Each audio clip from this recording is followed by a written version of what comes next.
Karbi Students Association Diphu Regional Committee pen kachari chalonji aphan GT ni phai kre isiar ni kilik pada ponsi maipu liton sing timung lapen kongchen bang Nelson timung atum anghoi chepalongpong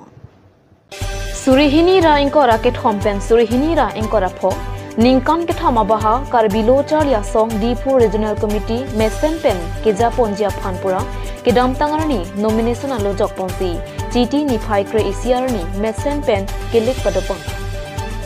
Bangso kilikalong mai pu arpu liton sing timung pen ang hoi chepalong ponsi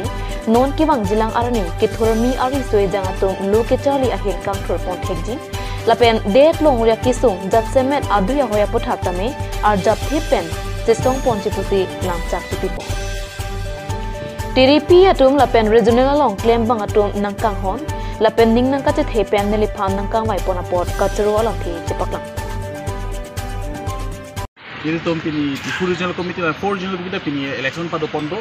Tapi kalau so election lo kami ini dah cepat itu no, harus cepat itu pen. Ini pan Diphu Regional Committee under kita branch, sub branch, lapen head branch, lapen Regional Committee makan hon pen pini. Lalu election lo ini pan mesen abot pen ini pan apa pon lo. Lalu highlight pen ini, lalu kedamtang aningan ini one mark kasih song. Lalu taksi none panggilan dan ini lalu si songji, kasi song apa tak lagi lalu itu hidup lagi untuk education apa tak itu nona lek kita education apa tak ini klaim ini bisa di mata, lapen lalu apa tak ini dong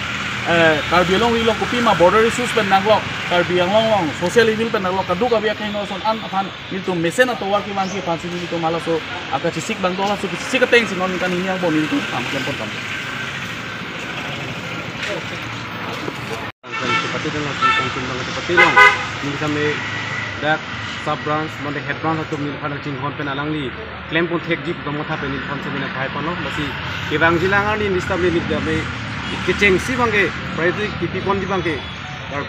lo cali bom hari sojang pon ini akan kita pun pon ini tapi kami tek kami jauh putih lepen nilong lah nak kita pon ji non ke electoral lang mai pus kami lang ni klaim kami kita cerap itu dulu. Total branch kan branch 32 branch total votes ke 85 vote total votes apa ke 87 pen bahani bang so jatuh jadi masalah itu wang ini dah lo lasi ala so 85 vote pen ini tuh nili bang kelong like 49 vote atau nili secretary bang kelong 48 votes langsung ke sini tuh cepat kolong lo lasi aku putar nili channel itu lo kado gue lah media person atau mana me pinili tuh man